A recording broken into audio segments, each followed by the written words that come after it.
Sup Shredders, my name is Logan aka Spiderhands and welcome to SP Reviews, where today we have ourselves a track from an act named Nightbird Casino titled Radio Anxiety. And if we switch over to here, we have ourselves a track on the screen on SoundCloud. Full disclosure, I've reviewed Nightbird Casino's material before, and this track, Radio Anxiety, I think it's being released on the 20th of April. So I'm reviewing it before it comes out, just letting you know that this video is coming out on the day that the song releases. So that's cool. So if you're watching this on the day it comes out, you can actually go find the song via the various social medias and all that kind of stuff and digital stream platforms. But anyways, we're going to listen through this track from start till finish, put the art up here. We're going to have the art up in the corner like we usually do in the conclusion sections. Yeah, we're going to hear what we think. Let's do it. What do we got from Radio Anxiety from Nightbird Casino?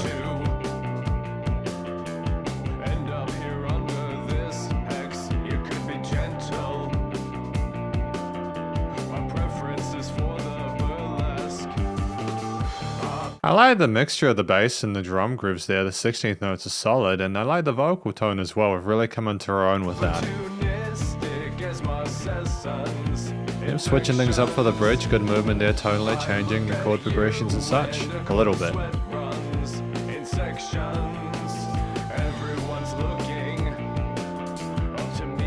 I like the bass line. That's a catchy little motif, a little line there.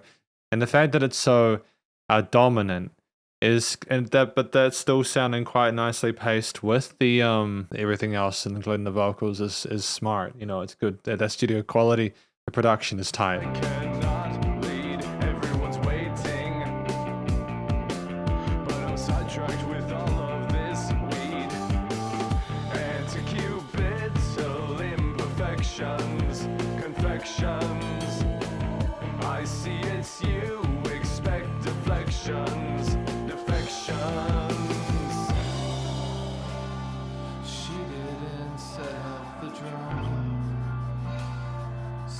And I like the fact that we're going to kind of like a little kind of phasey section here just to switch up tonally there.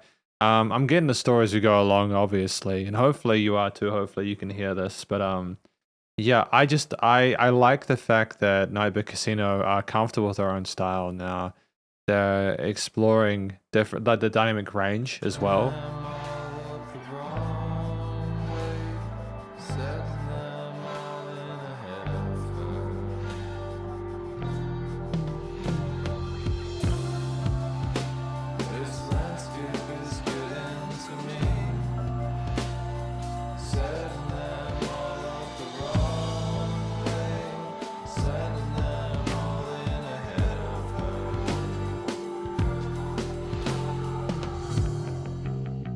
Yeah, the use of the effects like the rotary verb or something like that on the guitars there with the more chilled out kind of delivery of the vocals. It's just great segmentation of the individual but to the structure of the song. It was judgmental.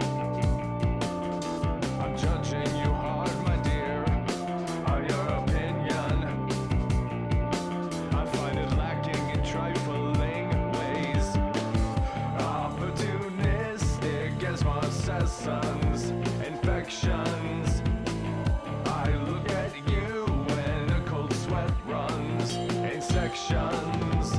You're not an angel, but you're angling hard for this ass. My mind's erection is painfully easy to grasp, and to Cupid's lip. Yeah, I like the fact that I can hear the story clearly. You know, talking about the person not an angel, the sweat dripping down, etc. It's very visceral imagery there. Confections. I see it's you. Defections. She didn't set up the drum, setting them all up the wrong way, setting them all in ahead of her. The vocals are a little bit clearer in this one, whether it's been up because it's like the vocals are just sung more quietly. There's also the shimmer, the whoosh kind of sound there, the oscillation of the eerie tones in the sides. Interesting tom fills there, you know, the snare and tom grooves. Great transitional device.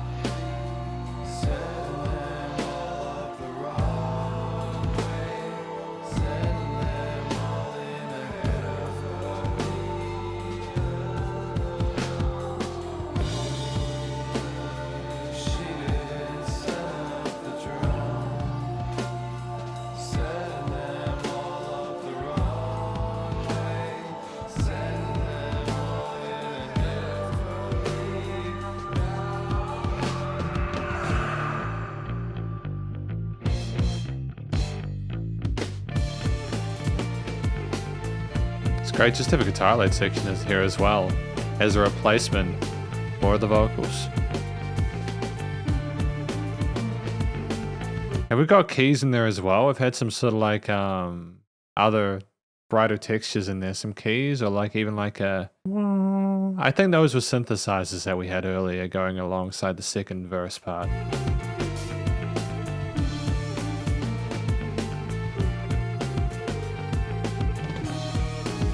Oh, key change. It's fun. I wasn't expecting it. I suppose if we were modulating that guitar riff, we didn't feel like it would handle another 2 times.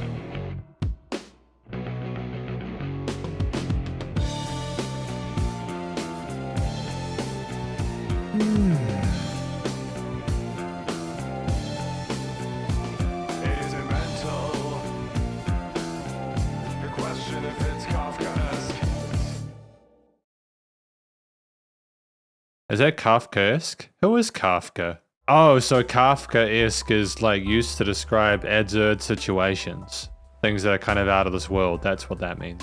Because this is the conclusion of my review of this track by Nightbird Casino titled Radio Anxiety.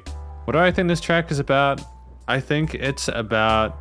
He's talking to someone like a person that they're into, right? I think that that person makes them feel uncertain or unusual. It doesn't sound like a particularly pleasant sort of environment they've got there, a pleasant connection they've got there, especially with the Kafka. I'm wondering if the radio, it's like play off of radio silence where like you don't hear from the person, but the radio anxiety is like that, it makes you anxious whether you're the proximity person or not, the proximity of that person or not. And the surrealism there of that situation I think is described within this track as well. I couldn't really hear what was going on in the kind of mistier sections there vocally, but the parts I did hear, like in the verses where there was a bit more chest voice, were great.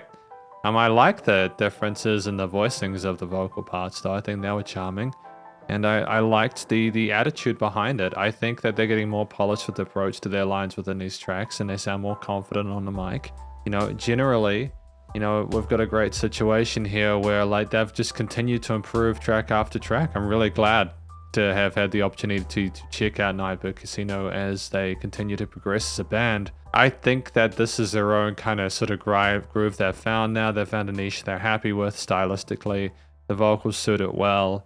And yeah, I think the way that they were doing the vocals matched the story well. The kind of surrealist kind of tension, the stress, the absurdity of it, etc.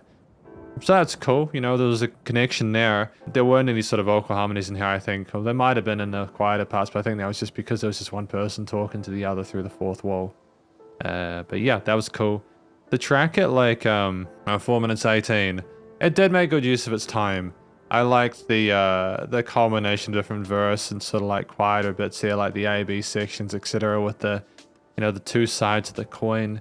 We had like lead sections with the guitars later on with like the main sort of instantiated lead, and then we had like the modulation or the key change there.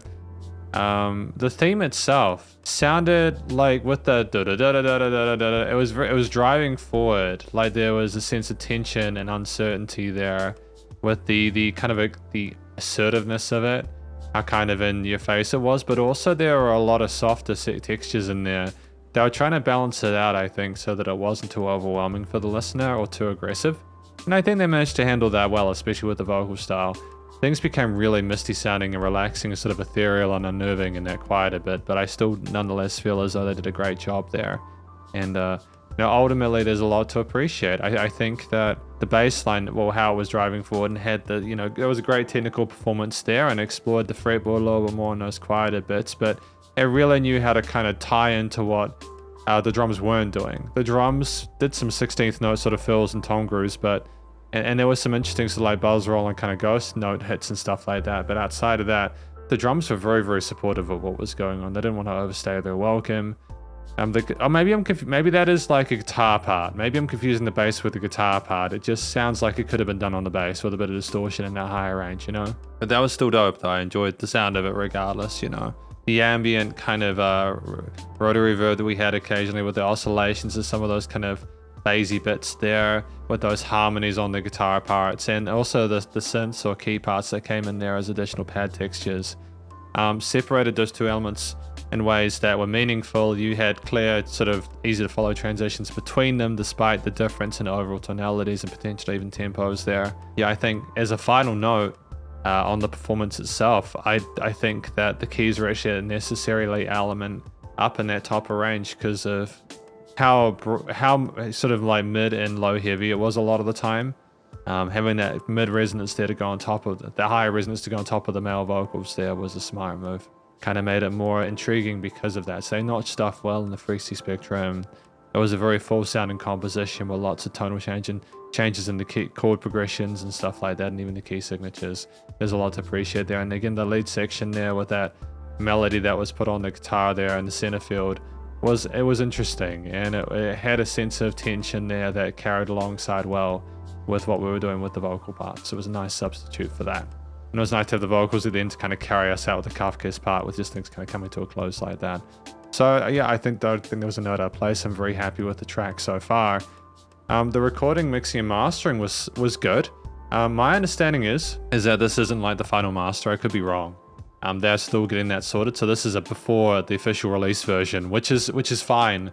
It's totally fine. I think it sounds great for what it is. There were some parts where I was thinking, were the vocals too quiet there?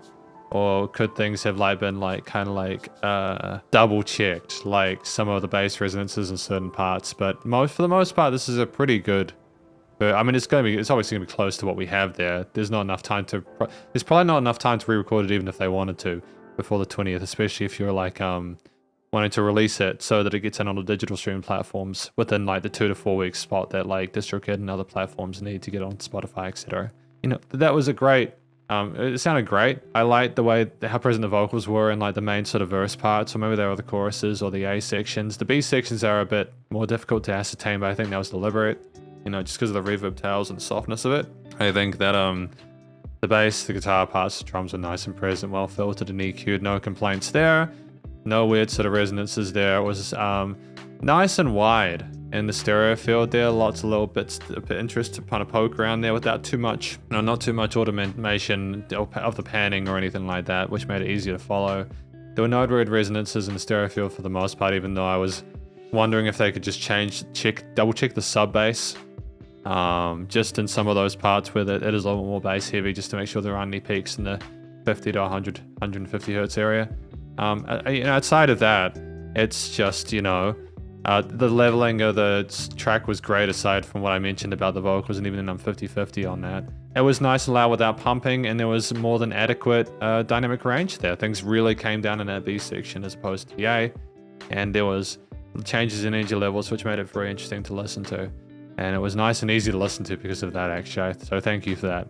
It's just really good quality. And it's a good quality track all around, because this is my review of Nightbird Casino with Radio Anxiety. Hopefully you enjoyed it. If you did, please go check out their various social medias and their SoundCloud page. Stay cool and stay safe, and please remember to support your local musicians and artists at this point in time, as they help more than ever with all the crazy stuff going on in the world, and I will catch you in the next review.